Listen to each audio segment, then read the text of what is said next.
रेखा और उसकी वफादार गौरी की कहानी। एक शांत गांव में रेखा और गौरी का रिश्ता बहुत गहरा था, जहां रेखा अपनी प्यारी गाय गौरी को अपनी मां की तरह मानती थी।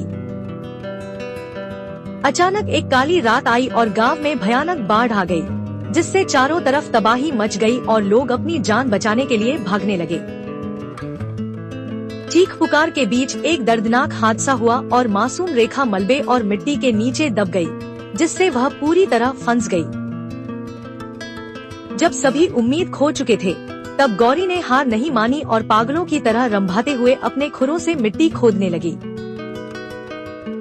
गौरी की मेहनत रंग लाई और रेखा मलबे से बाहर निकल आई, जिसे देखकर गौरी ने प्यार से उसे चाटकर सहलाया और सुकून पाया। तभी एक बड़ा पत्थर गौरी के ऊपर गिर गया। रेखा तो बच गई, लेकिन उसकी रक्षक गौरी ने हमेशा के लिए अपनी आंखें मूंद ली।